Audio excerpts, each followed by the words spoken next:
भारत माता की, भारत माता की, भारत माता की, वंदे मातरम।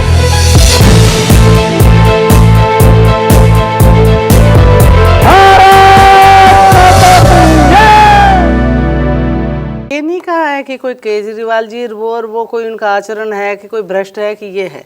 हमने एक बात कही है कि और भी समाज के लोग हैं और बहुत सामान्य लोग हैं, उनको भी कोच को मिल लेना चाहिए था, ये मेरा कहना था। दूसरी बात जो आपने कही कि मीडिया की भूमिका भी बड़ी प्रभावी रही है, लेकिन ये सही है कि मीडिया जनभावना के साथ जाता है और जो जनभावना है वो भ्रष्टाचार के विरुद्ध में है। और क्योंकि अन्ना हजारे साहब भ्रष्टाचार के विरोध में खड़े हुए हैं तो जनता उनसे जुड़ी है, आम जनता जुड़ी है, लेकिन व्यापक रूप से पूरे देश में जो जुड़ा हुआ है। आज अगर इलेक्ट्रॉनिक मीडिया नहीं होता माध्यम तो मैं सच कहती हूँ, क्योंकि आंदोलन पहले भी हुए हैं, जेपी साहब का भी तो हुआ इलेक्ट्रॉनिक है। मीडिया ने गलत किया, ये बताइए। नहीं, गलत अगर नहीं टेलीविजन किया। चैनल पर अगर रामलीला मैदान, माफ करें बीच में रोक रहा हूं, अगर रामलीला मैदान में अगर पिछले रविवार को इंडिया गेट से रामलीला मैदान तक 1-2 लाख लोग जुटे, अगर जन सैलाब उमड़ा तो उसको कवर किया, क्या गलत किया? दूसरी बात, एक नेता का नाम बता दीजिए प्रभा जी, दिल पर हाथ रख के, जो नेता इस देश में आज है जो रामलीला मैदान में ऐसे बैठ जाए और ये भीड़ 12 दिन तक उस नेता के साथ बैठी रहे।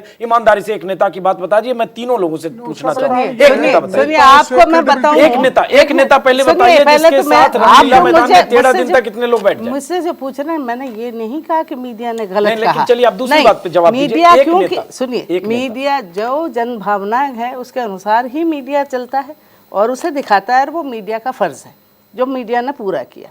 मैं ये नहीं कह रही हूँ, दूसरी बात लेकिन व्यापक स्वरूप इसका, क्योंकि मीडिया से जितनी बात ये पहुंची, अच्छा है ना, लोगों में जागृति आई, भ्रष्टाचार के विरोध में जागृति आई। आपके सवाल को बढ़ाता हूं कि एक नेता का नाम बताइए जो नेता रामलीला मैदान में किसी सत्याग्रह, अनशन, धरने पे बैठ जाए, 12 दिन तक उसको चैनल दिखाए और ये आंदोलन इस तरह से जैसे अन्ना हजारे के साथ एकजुटता दिखी, ऐसे दिखे। एक नेता का नाम बताइए। 545 सांसद लोकसभा में, 250 राज्यसभा में, 800 सांसद, एक नेता का नाम बता दीजिए। क्योंकि अन्ना साहब जो हैं गैर राजनीतिक हैं, किसी दल से नहीं जुड़े हुए हैं, तो उनसे 3600 लोग और 3600 मीडिया सब जुड़ जाते हैं। बहुत बड़ी बात कर दी, इसका मतलब राजनीतिक दल में लोगों का भरोसा कम हो गया और गैर राजनीतिक के पीछे जुटता हो गया। कांग्रेस अध्यक्ष सोनिया गांधी कहीं जाती हैं, 5-5 लाख की भीड़ वहां इकट्ठी होती है। राहुल जी जाते हैं, वहां पे भी हजारों लाखों की भीड़ इकट्ठी होती है। नहीं, बिना तंत्र लिखे ऐसे ऐसे राज्यों में भी जहां कांग्रेस की सरकार नहीं है, संगठन तो हर जगह जुड़ता ही है। ऐसी बात नहीं है कि वहाँ नेताओं के साथ मैदान में बिना जुड़े कैसे आ जाएंगे इतना लोग। इतिहास की सबसे बड़ी घटना है यार कि धूप में लोग खड़े हुए हैं, बिना पानी के खड़े हुए हैं, घर छोड़ के खड़े हुए हैं, बारिश में, और बारिश में खड़े हुए हैं, रामलीला मैदान में खड़े हुए हैं। तो इसको कौन नकार रहा है? इसको हम नकार नहीं रहे। जाना चाहता हूँ। अच्छा, जनता को जगाया उन्होंने। राहुल जी ने खुद कहा है कि उन्होंने जनता को राहुल जी से पहले भी और बड़े नेता हुए, उनके बारे में सुन लीजिए। राहुल जी ने तारीफ की है, अन्ना साहब ने जनता को जगाया है भ्रष्टाचार के विरोध में, इसके लिए वो बधाई और धन्यवाद के पात्र हैं। इसी दिल्ली में बगैर सरकारी आयोजन के, बगैर सरकारी प्रयासों के, चौधरी चरण सिंह जी की रैली 1 करोड़ लोगों से ज्यादा की इंडिया गेट पर हुई है। ना तब इलेक्ट्रॉनिक मीडिया था, ना हमारे पास पैसा थे।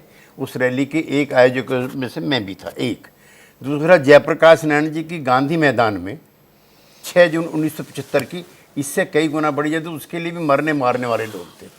ये मैं आपकी बात से एग्री करता हूँ कि बीच में जो आज़ादी के बाद जो जितनी आज़ादी की उम्र बढ़ी, गरीब आदमी की मायूसी और बेबसी उतनी ज़्यादा बढ़ी। लेकिन खाली अन्ना उस पूरे हिंदुस्तान की कॉन्स्टिट्यूंसी को एड्रेस कर रहे हैं, ऐसा मत मानिए। विदर्भा में लाखों किसानों ने आत्महत्याएं की हैं।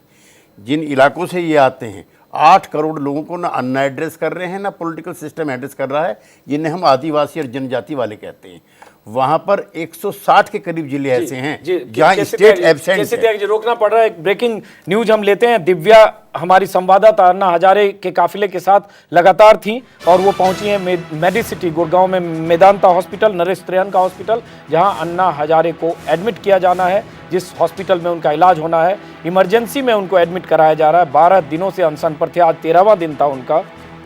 मैं कहना चाहता हूं, आदिवासियों को तो सरकार ने मेरी बात पूरी नहीं हुई है। जमीन का मालिक बनाया। मेरी बात पूरी हो जाए, त्यागी जी बात पूरी कीजिए। मेरा कहना है कि कल को इनके बीच में असंतोष पैदा होगा। अब मैं चुनाव सुधार वाली जो बात आपने कही है, हमें पिछले 40 सालों से लगातार लगे, जयप्रकाश जी का में चुनाव सुधार उठा, अब अन्ना उस इशू को उठाएंगे। असल में कहीं ना कहीं हम जब उस कॉन्स्टिट्यूंसी को एड्रेस करना बंद कर देते हैं तो जो सामाजिक संगठनों में लगे हुए लोग हैं, चाहे वो मेघा पाटेकर हो, चाहे वो सुंदरलाल बहुगुणा हो, चाहे वो अन्ना हजारे हों, चाहे वो बाबा रामदेव हो, फिर वो लगते हैं और फिर मीडिया को भी सभी समाज के लोगों को लगता है क्योंकि इनका इन चीज़ों से कोई लेना देना नहीं है।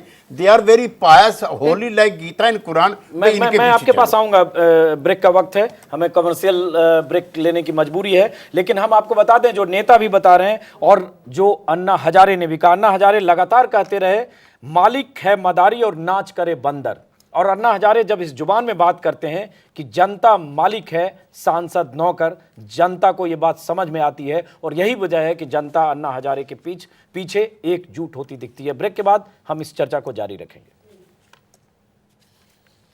भारत माता की,